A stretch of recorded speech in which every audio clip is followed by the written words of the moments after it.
संबंधी प्यारे सुंदर साथ जी के चरणों में मेरा सादर पड़ा। ऐ तुम सुनियो मोमिनो दिल में ले आकी, तो मावे नजरों पकड़ और रोशन। आज श्री राजी महाराज ने मुझे इस काबिल समझा कि मैं उनके चरणों का ध्यान लगा सकूं। आज मैं श्री राजी महाराज की मेहर से और अपने सद्गुरु जी के आशीर्वाद से आपको इस नश्वर ब्रह्मांड से लेकर इस काल माया के ब्रह्मांड से बाहर तक पहुंचने का रास्ता बताने की कोशिश करूंगी। अब आप समझ सुंदर साथ जी सुख आसन या जिस भी आसन में बैठना आपको पसंद हो बैठ जाएं। बस ध्यान सिर्फ इतना रखना है कि आप हिले डुले ना, यदि खुशी हो तो खुशी ना करें। आपको यह महसूस करना है कि आप अपने तन में नहीं हैं, आपका मन आपके साथ नहीं है। आपने अपने तन, मन और जीव को यहीं इस संसार में छोड़ देना है। अपनी अपनी आंखें बंद कर लीजिए और आंखें तब तक नहीं खोलिएगा जब तक कि आप श्री राजी महाराज के चरणों में नहीं पहुंच जाते हैं। आंखें बंद करने के उपरांत हम सब लोग श्री निज नाम का पाठ कम से कम 2 बार करेंगे। निज नाम का पाठ करते समय इस बात का ध्यान रखा जाए कि ना तो हमारे होठ हिलने चाहिए, ना कोई आवाज आनी चाहिए और ना ही पाठ हमारे मन में चलना चाहिए। पाठ आपकी आत्म कर रही है, आपको कुछ नहीं करना है, सिर्फ आपका ध्यान श्री जुगल स्वरूप के चरणों में होना चाहिए। अब हम सब सुंदर साथ निज नाम का पाठ करेंगे।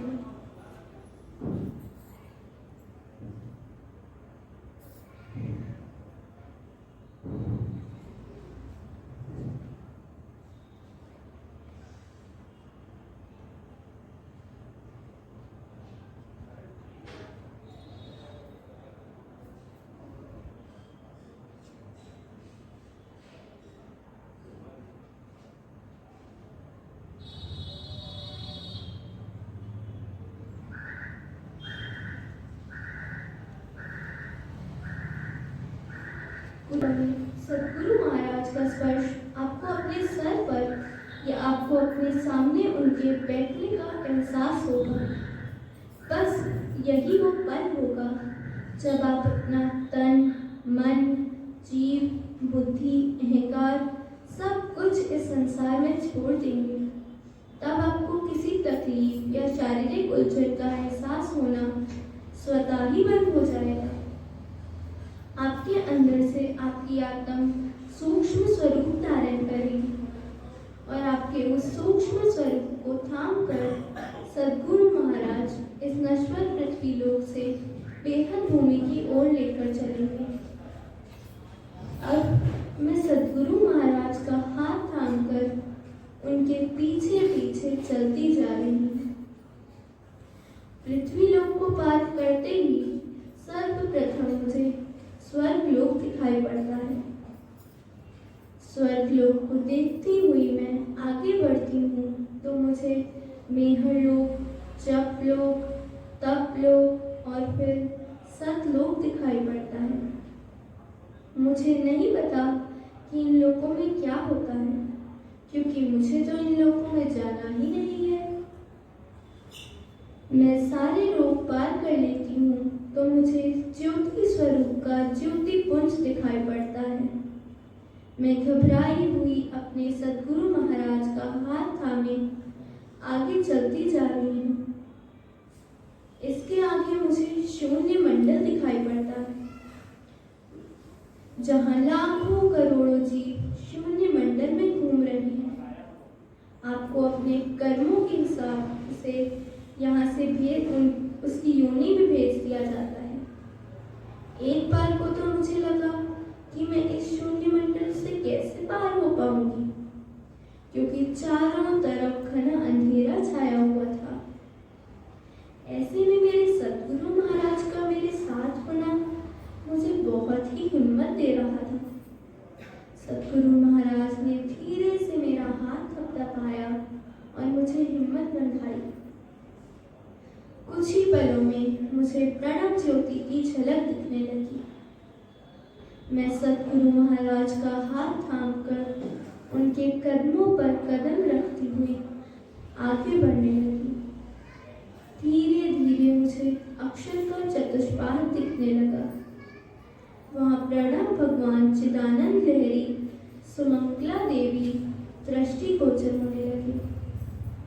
सद्गुरु महाराज ने मुझे अक्षर ब्रह्म के सपने के बारे में बताया और कहा कि अक्षर ब्रह्म के मन के स्वरूप से आदि नारायण जन्म लेता है और वह सारे संसार को बनाता है। इस प्रकार सारा अंधकार छट गया। अब सद्गुरु महाराज मुझे बताते हैं कि हम बेहद भूमि पर आ चुके हैं।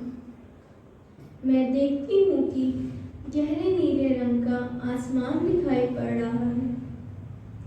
यूं लगता है कि मानो दिन निकलने ही वाला है। चारों ओर खुशबू फैली है। हवा, पानी, पेड़, पौधे, पशु, पक्षी, खूब खुशहालियाँ सब खुशबू से भरे हुए हैं। सद्गुरु महाराज मुझे बताते हैं कि बेहद पार अक्षर है और अक्षर के भी पार अपना वतन है, जहाँ हम सबको जाना है और अपने श्री राज श्यामा जी के चरणों को पाना है। ए दिल जाने रूह सो मुख जुबा पहुँचे नाहे, ए मोमिन होए सो विचार सी अपने हृदय माहे। हद पार बेहद है, बेहद पार अक्षर, अक्षर पार वतन है, जागिए इन घर। मैं अपने सद्गुरु महाराज के साथ बेहद भूमि में प्रवेश कर चुकी हूँ। सामने मुझे प्रणव ज्योति, सुमंगला पुरुष और चिदानंद लहरी अक्षर के चतुष्पाद के अव्यवकरत में अपना आसन लगाए हुए दृष्टिगोचर हो रही हैं। सारा अंधेरा खत्म हो गया है। एक नई भूमि जो हद के पार बेहद भूमि जानी जाती है, मैं वहां पहुंच चुकी हूँ। सद्गुरु महाराज जी मेरे साथ साथ हैं। वो मेरा हाथ थामे आगे की ओर बढ़ते जा रही हैं। थोड़ा और आगे जाने पर अक्षर के चार पाद मन, चित्त, बुद्धि, अहंकार में अखंड ब्रज और रास लीलाओं का आनंद लेते हुए मैं सद्गुरु महाराज के साथ निज धाम की ओर बढ़ रही हूँ। सद्गुरु महाराज मुझे दूर से देखते हैं कि वो सर्वरस सागर दिखाई दे रहा है। यहाँ 8 सागर है जो पूरे निज धाम को घेर कर आए हैं। सर्वरस सागर के साथ जिमी भी आई है। हर एक सागर के बाद एक जिमी आई है, अर्थात हर 2 सागर के बीच में एक जिमी और हर 2 जिमी के बीच में एक सागर आया है। मैं सद्गुरु महाराज के साथ सर्वरस सागर के किनारे किनारे जिमी पर चलती हुई आगे बढ़ती जा रही हूँ। चारों ओर खुशबू का वातावरण छाया हुआ है।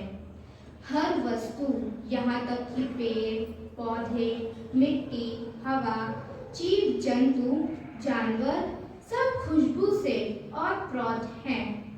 मैं देख रही हूँ एक पीले रंग की पुखराजी रॉस या यूं कहिए एक सड़क।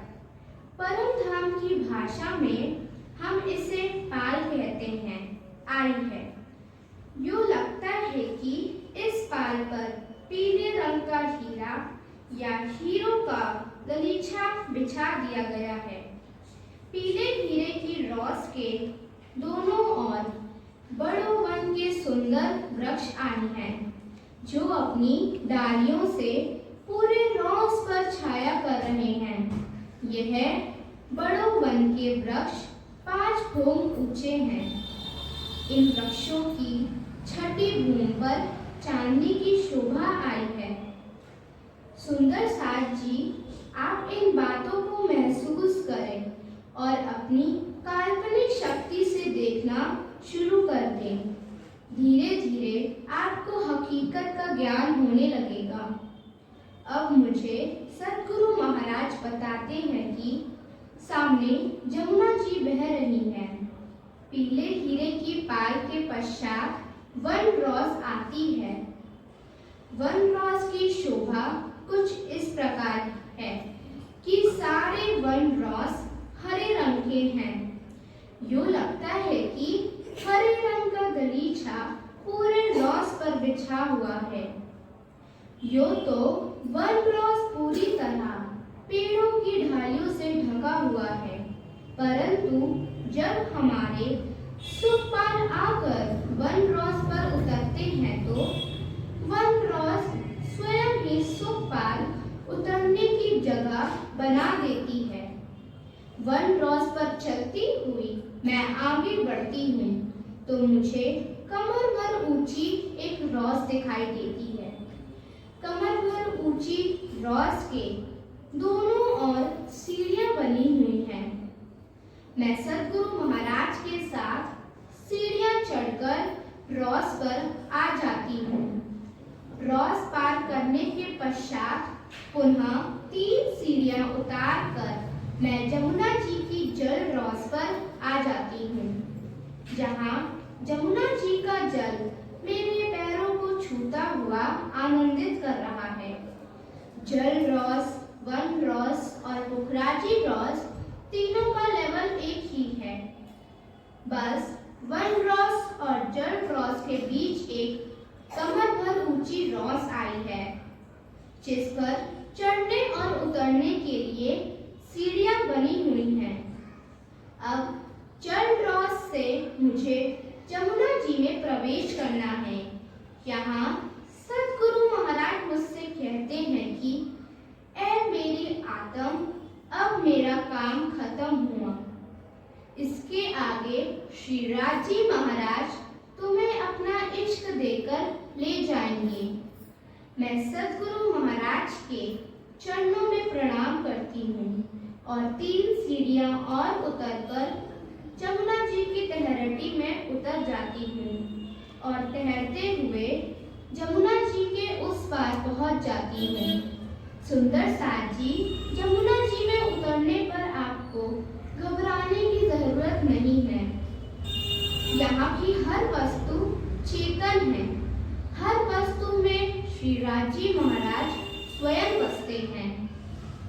जमुना जी की गहराई का तो अंदाजा नहीं लगाया जा सकता, परंतु जमुना जी का जल स्वयं ही रूहों को दूसरे किनारे पर ले जाता है।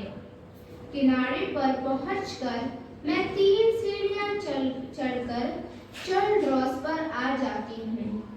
मैं देखती हूँ कि जमुना जी से बाहर आते ही मेरा सूक्ष्म स्वरूप बदलकर आत्म स्वरूप हो गया है। श्रीराज जी महाराज का इश्क मिलने से मुझे राज जी ने अपने मुताबिक आत्म स्वरूप प्रदान कर दिया है। मैं अपने सद स्वरूप को देखती हुई जल रॉस पर बनी छूटक गहरियों में चली जाती हूँ, जहाँ हर प्रकार की श्रृंगार से संबंधित सामग्री मौजूद है। यहाँ रूहें सदा एक दूसरे के श्रृंगार, श्रीराज जी श्यामा जी के श्रृंगार के लिए तैयार रहती हैं। सभी रूहें मिलकर मेरा भी श्रृंगार करती हैं। श्रृंगार के बाद मैं पुनः श्रीराज जी के दर्शनों के लिए आगे बढ़ती हूँ। मैं देखती हूँ श्री जमुना जी के किनारे किनारे 7 वन आए हैं। केल, लिबोई, अनार, अमृत, जामू, नारंगी और बट का घाट और वन आए हैं। अमृत वन बीच में है, जो दूसरे वनों से दुगना है। जमुना जी पर एक शोभा और दिखाई दे रही है। जमुना जी पर 2 पुल आए हैं। एक केल पुल जो पाट घाट के एक तरफ है और दूसरा बट पुल दूसरी तरफ आया है। केल का पुल पीले हीरे के रंग का है और बट का पुल सफेद रंग का। दोनों पुलों की 5 फोम छठी चांदनी है। केल पुल से लेकर बट पुल के किनारे तक बड़ों वन के वृक्ष आए हैं। इन वृक्षों की भी 5 फोम छठी चांदनी है।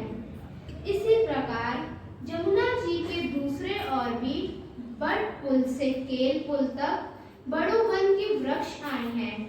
यदि कोई सखी केल पुल से बट के पुल पर जाना चाहती है तो वो केल पुल की चांदनी से बड़ों वन के वृक्षों की चांदनी से होते हुए बट पुल की चांदनी पर आ सकती हैं और फिर वापस बट पुल से केल पुल पर बड़ों वन के वृक्षों की चांदनी से होते हुए आ सकती है।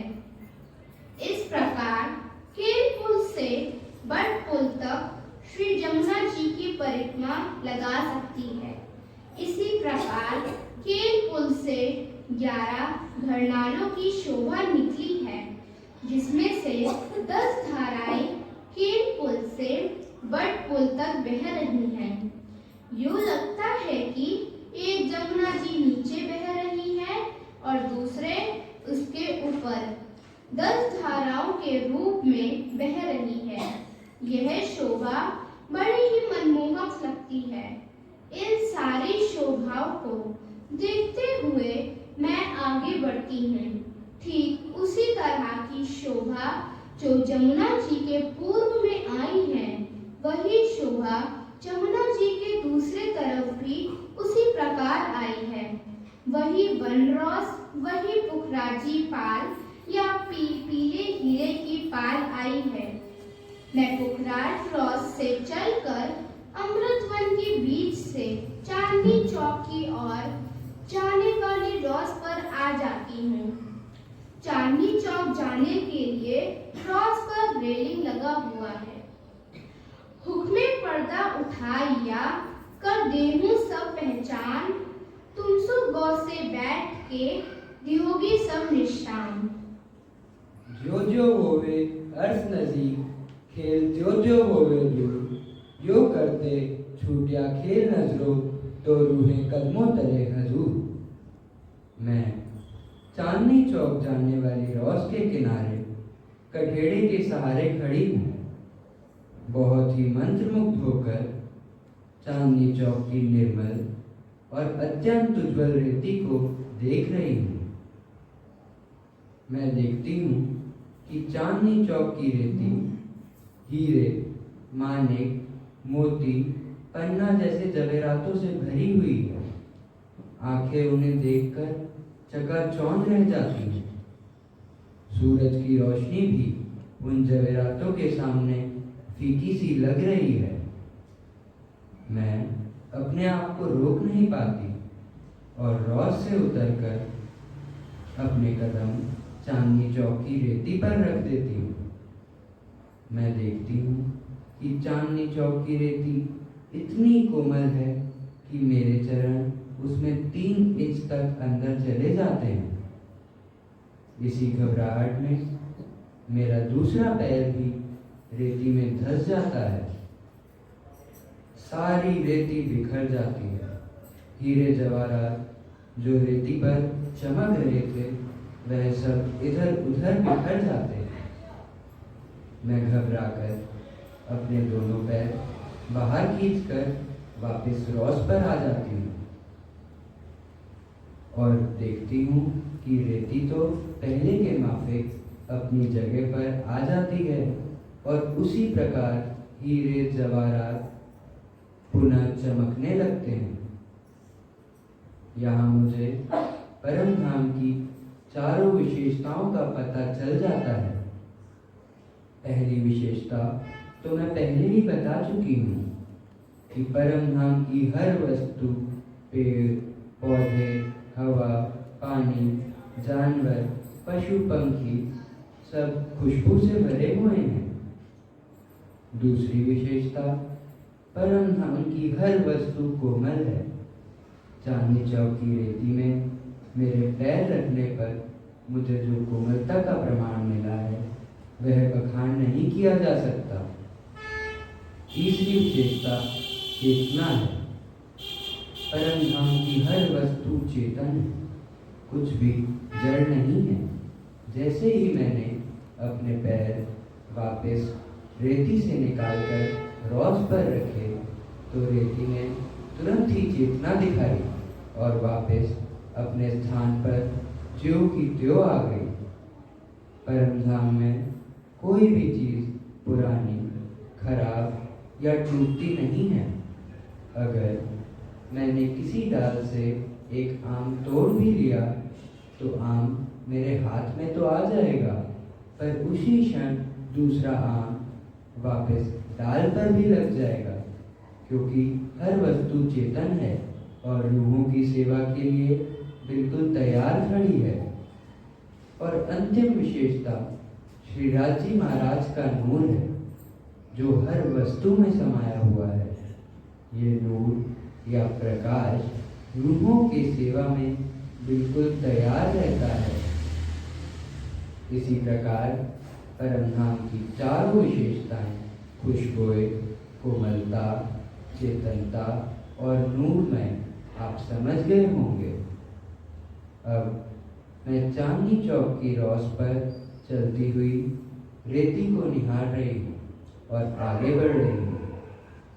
रास्ते में मुझे दाहिनी तरफ आम का लाल वृक्ष और बाईं तरफ अशोक का हरा वृक्ष दिखाई पड़ता है। वृक्ष की शोभा नूरमयी है। वृक्ष की शोभा को निहारने के लिए मैं आगे बढ़ती हूँ। एक कमर भर ऊंचा चबूतरा बना है। चबूतरे पर चढ़ने के लिए चारों ओर से सीढ़ियां आई हैं और सीढ़ियों की जगह छोड़कर कठेड़ा लगा हुआ है। कठेड़े के किनारे से गद्दे, तकिए और सिंहासन बिछे हुए हैं, जिसने बहुत ही सुंदर बैठक का निर्माण किया है। और बीच में श्री राजी श्यामा जी का सिंहासन है। वृक्ष चबूतरे के बीचों बीच आया है और अपनी डालियों से पूरे चबूतरे पर छाया कर रखी है। वृक्ष दो भोग और तीसरी चांदी का है। वृक्ष के तने में चेतन सीढ़ियां आई हैं, जिनसे हम वृक्ष की दो भोग और तीसरी चांदी पर जा सकते हैं। इसी प्रकार की शोभा दूसरे वृक्ष की भी आई है। मैं दोनों वृक्ष की शोभा को निहारते हुए आगे बढ़ती हूँ और देखती हूँ कि मैं रंग महल के मुख्य दरवाजे के सामने खड़ी हूँ। रंग महल एक भूम भर ऊंचे चबूतरे पर बना है, जहाँ तक जाने के लिए 100 सीढ़ियाँ आई हैं और 20 चांदे आए हैं, अर्थात हर 4 सीढ़ी के बाद एक बड़ी सीढ़ी आई है। सीढ़ियों पर बड़ी ही कोमल पश्चिमी गिलम बिछी हुई है। सीढ़ियाँ स्वचलित हैं। मेरे ऊपर कदम रखते ही स्वचलित सीढ़ियाँ मुझे कुछ ही क्षणों में मुख्य दरवाजे तक पहुँचा देती हैं। मुख्य दरवाजे पर पहुंचकर मैं देखती हूँ कि दरवाजे की चौखट लाल रंग के मानिक से बनी है और दरवाजा दर्पण रंग का है, जिसमें अपना अक्ष साफ देखा जा सकता है। दरवाजे की नूरी शोभा को देखते हुए मैं मुख्य दरवाजे से अंदर प्रवेश करती हूँ। सामने ही 28 थंब का चौक दिखाई देता है। चौक के बीच में चबूतरा आया है। चबूतरे के चारों ओर सीढ़ियाँ और चबूतरे पर 28 थंब आए हैं। हर 2 थंबों के बीच में अति सुंदर कठेड़ा लगा हुआ है। थंबों के किनारे सीढ़ियों की जगह छोड़कर गद्दे, तकिए और सिंहासन लगे हुए हैं। बीच में श्री राजी श्यामा जी का सिंहासन लगा है। मैं 28 थंब के चौक की शोभा को देखते हुए आगे बढ़ रही हूँ। आगे एक बड़ी सी दहलान को पार करके मैं देखती हूँ कि सामने 4 चौरस हवेलियाँ आई हैं। मैं पहली चौरस हवेली के समीप पहुंचकर देखती हूँ कि चौरस हवेली के 4 द्वार हैं। मैं सामने के द्वार से हवेली के अंदर प्रवेश करती हूँ। हवेली में प्रवेश करते ही उत्तर दिशा में रसोई का मंदिर या श्याम मंदिर और सीढ़ियों का मंदिर और श्वेत मंदिर दिखाई देता है, जिसकी शोभा कुछ अनुपम ही है। श्याम मंदिर में लाडबाई जी अपनी जुट की सखियों के साथ रूहों और श्री राज्य श्यामा जी के लिए तरह तरह के व्यंजन, भोजन इत्यादि तैयार करती हैं।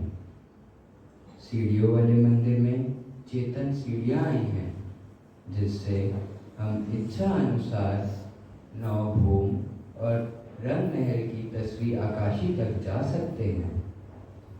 तीसरा मंदिर श्वेत मंदिर है, जो भंडार गृह कहलाता है, जहाँ हरक बाई जी सुबह सुबह उठकर अपनी जुट की सखियों के साथ अनबन, फूल बाग और अन्य बगीचों में जाकर ताज़ी सब्जियाँ, फल, मेवे इत्यादि लाकर श्वेत मंदिर में रखती हैं और लाडबाई जी अपने मन मुताबिक सामग्री लेकर भोजन तैयार करती हैं।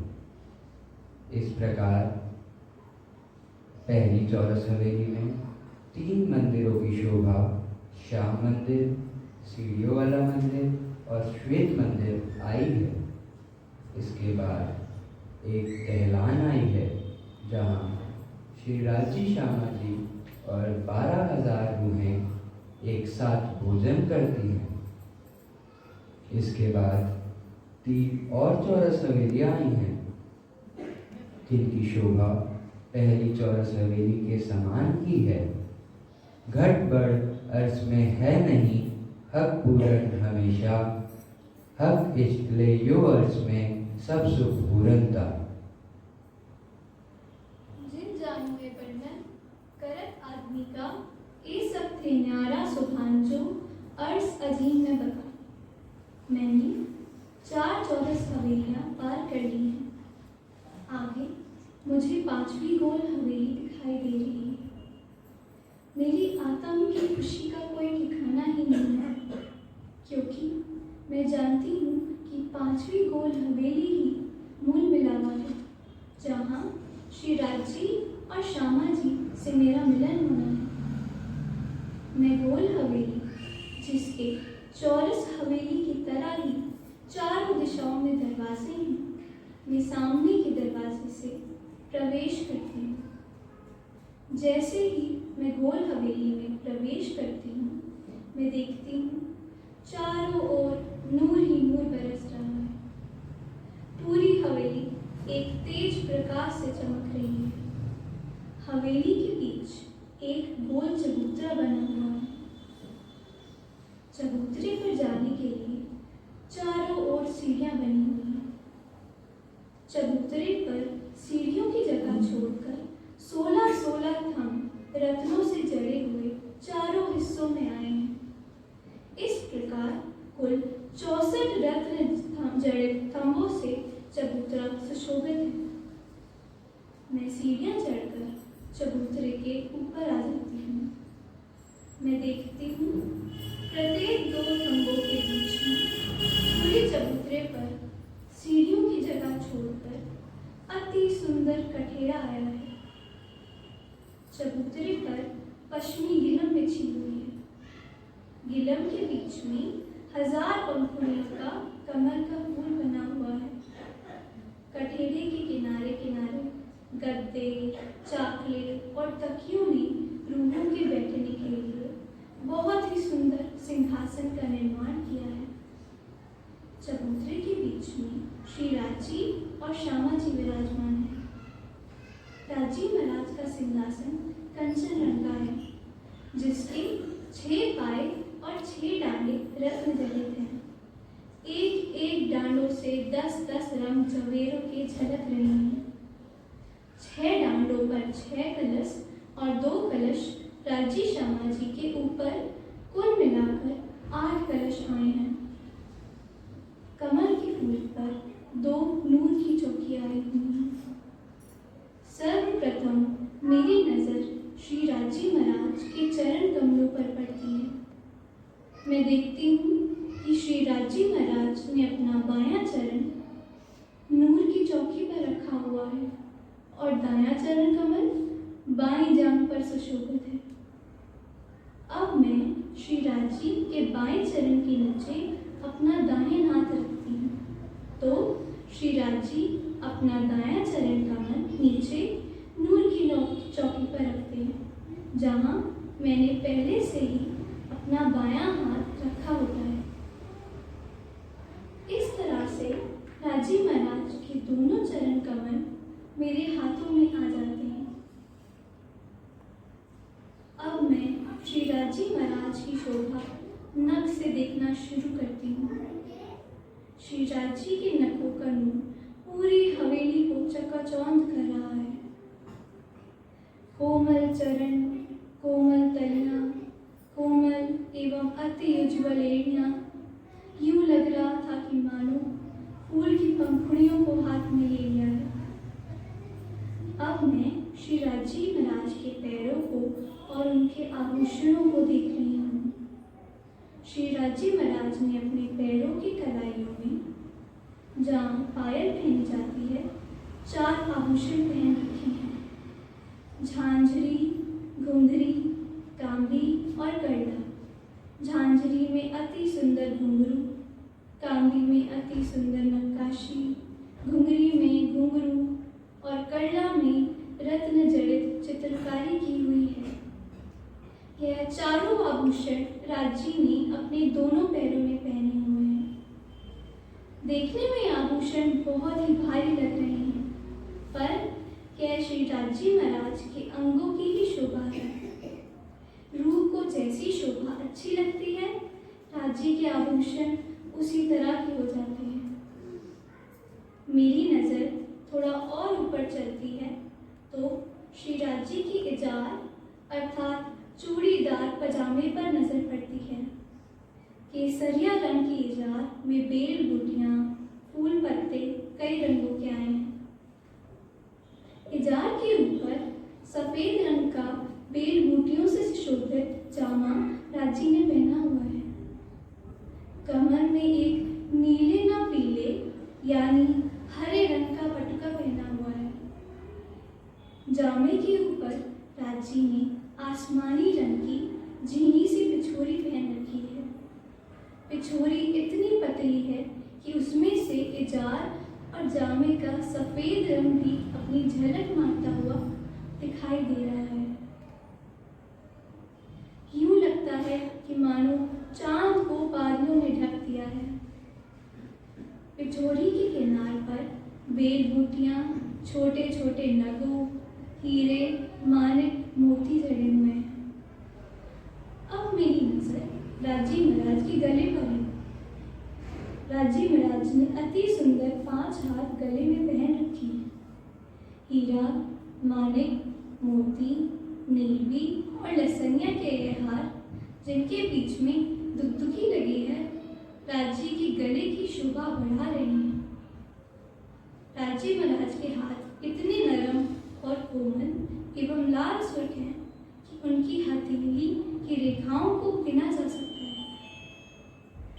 राजी महाराज ने अपने दोनों अंगूठों में अंगूठियां और 8 उंगलियों में रत्न जड़ित मुंदरियां पहन रखी हैं। राजी महाराज ने बाहों में बाजूबंद, जिसमें 4 झाबे लटक रही हैं और उनके नीचे कुंभक और फिर घुंघरू लटक रही हैं। दोनों कलाई में कड़े और पहुंची की शोभा आई है। मेरी नजर और आगे चलती है तो मुझे राजी की हरवटी की शोभा दिखाई देती है। राजी की हरवटी यानी ठोड़ी में एक गड्ढा पड़ता है। जब राजी महाराज हंसते हैं तो हरवटी और गालों की शोभा में रूह अटक कर रह जाती है। इसके बाद राजी महाराज के पतले, नाजुक और यौवन होठ और मुखारबिंद के अंदर श्री राजी के दांत और रसना देखकर तो यूं लगता है कि बस समय यहीं रुक जाए।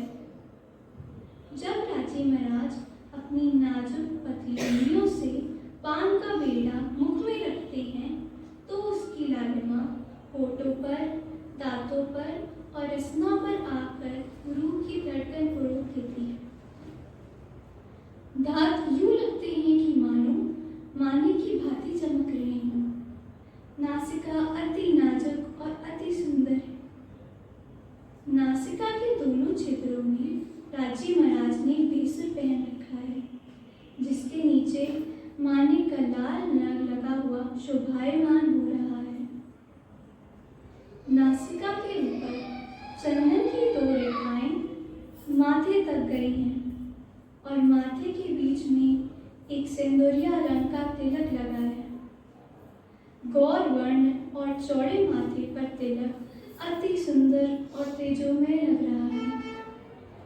राजी महाराज ने अपने कानों में कर्णफूल पहन रखे हैं, जिनके नीचे 4 झाबे, झाबों के नीचे फुम्मा और फुम्मा के नीचे 4 घुंघरू लटक रही हैं। जब कभी राजी श्यामा जी से बात करने के लिए अपनी गर्दन घुमाते हैं तो कर्णफूलों के घुंघरुओं की आवाज से पूरा वातावरण संगीतमय हो जाता है। राजी के सुंदर कोमल गालों से नूर ही नूर बरस रहा है।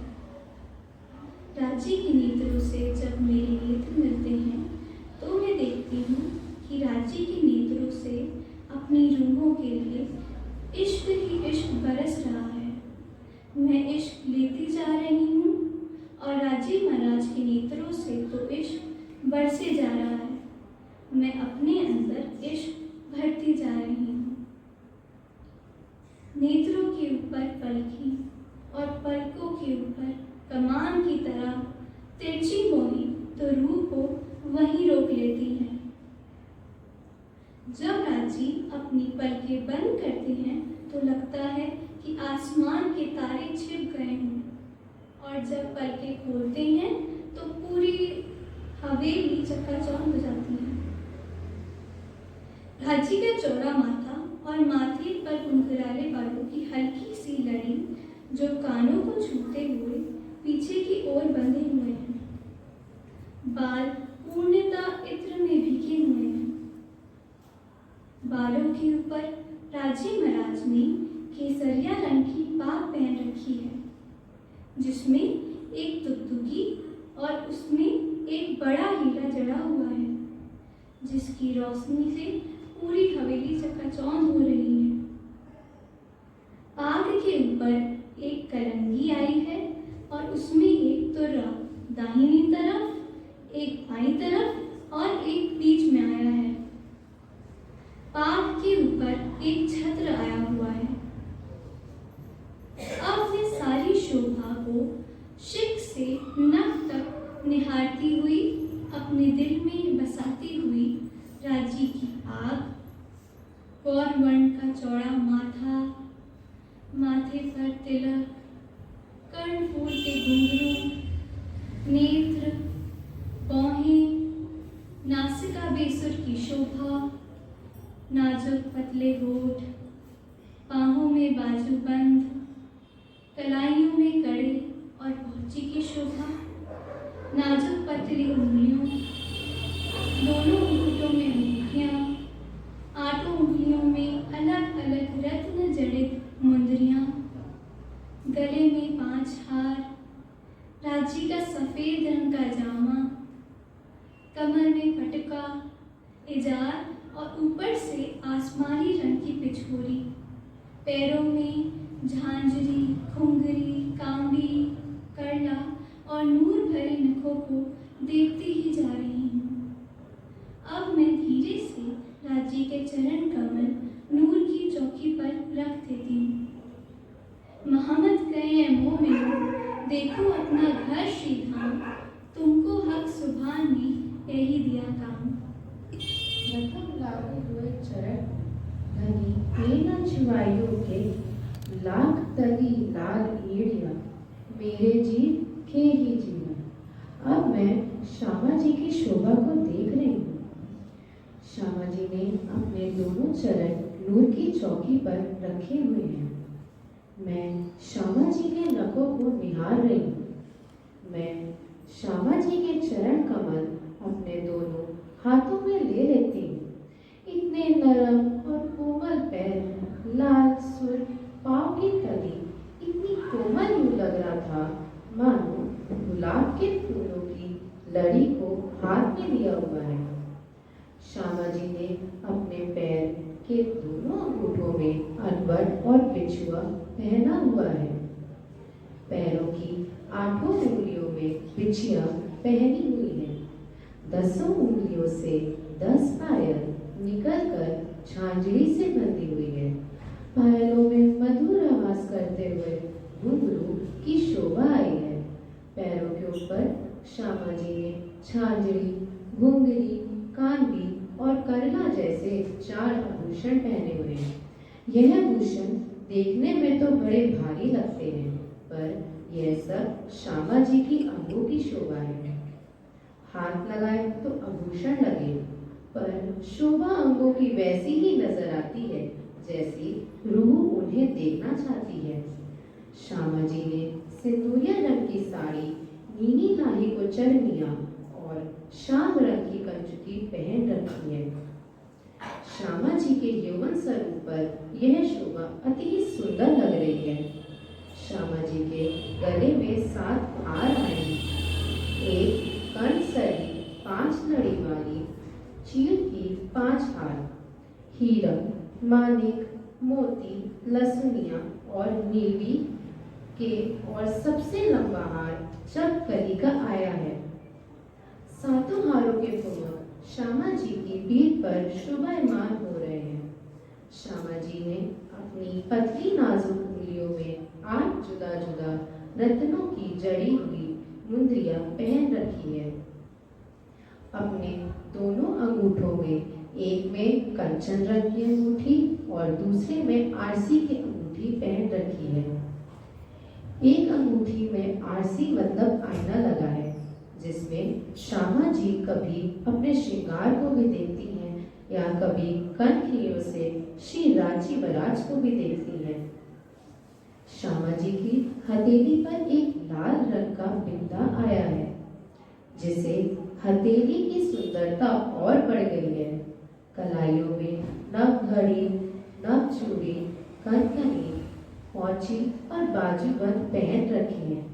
देखने और सुनने में यह भूषण अतिरिक्त भारी लगते हैं, पर यह सब श्यामा जी की अंगों की शोभा है। श्यामा जी की अरवटी और होठों के बीच में एक बिंदा लगा हुआ है, जो श्यामा जी की मुखरावृत की शोभा को बढ़ा रहा है। श्यामा जी के नाजुक पतले और कोमल होठों के बीच में दांत लड़ी और उनकी रचना तो बस देखते ही बनती है। इसी रचना के माध्यम से श्यामा जी ने अपनी रूहों के लिए परम धाम का संपूर्ण खजाना माया के ब्रह्मांड में उतारा है। श्यामा जी ने नासिका के 2 क्षेत्रों से बेसूर पहन रखा है। एक पानहीरी की शोभा नासिका से लेकर कानों तक गई है। श्यामा जी के गालों में तो नूर ही नूर भरा दिखाई देता है। श्यामा जी के नेत्रों से मेर ही मेर बरस रही है। मुझे समझ में आने लगा कि श्यामा जी के पास तो मेर भी है, जो उन्होंने अपनी रूहों के लिए लुटाई है और आज भी लुटा रही है। श्यामा जी जब अपनी पलकें झपकाती हैं तो लगता है कि सैकड़ों सूर्यों की रोशनी से ज्यादा रोशनी जल बुझ हो रही है।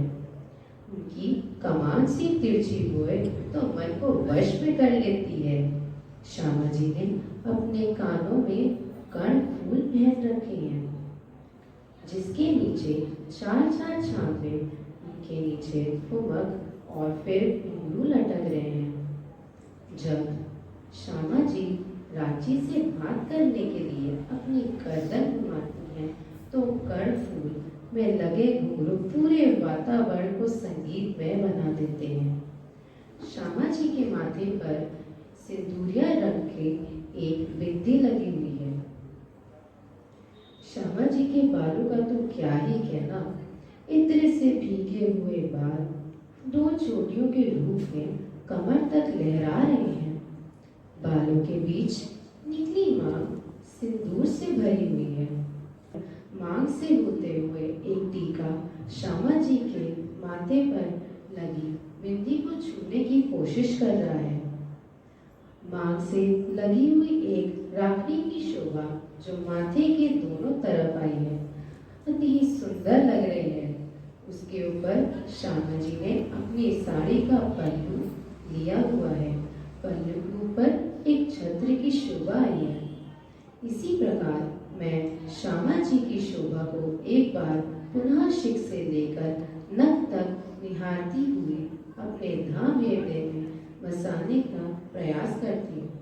श्यामा जी का पल्लू, टीका, माथे पर बिंदी, राखड़ी की शोभा, कर्णफूल नेत्र से बरसती में तिरछी कमान सी भुए, नूरी गाल, बाहों में नव चूड़ी, नव घड़ी, कंकनी, पौची और बाजूबंद की शोभा, दोनों अंगूठों में कंचन और आरसी की अंगूठी, 8 उंगलियों में रत्न जड़ित मुंदरियां, गले में शुभ शोभित 7 हार, सिंदूरिया रंग की साड़ी, श्याम रंग की कंचुकी और नीली लाही की चंदरियां, पैर में झांझरी, घुंघरी, कानवी, कड़ला, पायल, पैरों में अंगूठों में अनवट और बिछुआ, उंगलियों में बिछिया और पैरों के नख जो तरह तरह के रंगों से सजे हुए हैं।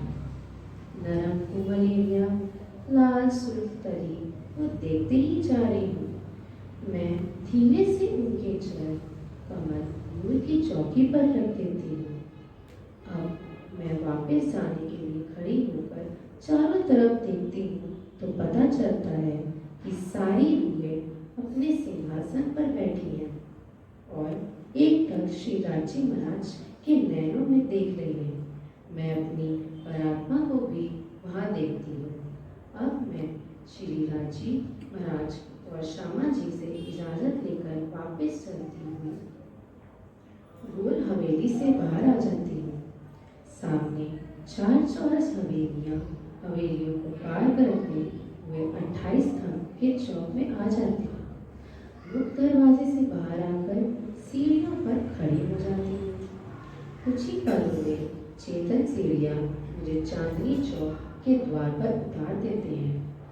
वहाँ से चांदनी चौक को पार करते हुए लाल और हरा वृक्ष की शोभा देखते हुए हम अमृत वन से निकलकर पोखराजी रोज पर आ जाती हूँ।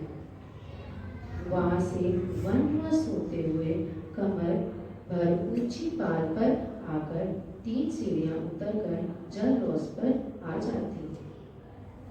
जल रोज से 3 सीढ़ियाँ उतरकर जमुना जी की लहरी में उतर जाती हूँ। जमुना जी में स्नान करते हुए जमुना जी के दूसरे किनारे पर आती हूँ। 3 सीढ़ियाँ चढ़कर जल रौस पर आती हूँ। जल रौस पर आते ही मेरा स्वरूप वापस सूक्ष्म रूप में आ जाता है। मैं देखती हूँ कि सतगुरु महाराज मुझे वापस ले जाने के लिए तैयार हैं। मैं सतगुरु महाराज को प्रणाम करके उनका हाथ थाम लेती हूँ। सतगुरु महाराज मुझे लेकर वन रॉस और पोखराजी पार्क को पार करते हुए सररस सागर के किनारे जीवी से निकलते हुए बेहद भूमि पर ले आते हैं। अब सतगुरु महाराज मुझे लेकर शिवमंडल से होते हुए सतलोक, तपलोक, जपलोक, बेहदलोक, स्वर्गलोक होते हुए वापस भूलोक में स्थित प्राणनाथ मंदिर में ले आते हैं। यहाँ आकर सतगुरु महाराज मुझे अपने तन, मन, बुद्धि और जीव को धारण करने के लिए इसी प्रकार धीरे धीरे मैं अपने तन में वापस आ जाती। खैयत नहर चल नाम, सदा सुखदाई नाम, सात जी श्यामा जी श्याम, विस्नत आठों जाम। प्रणाम जी।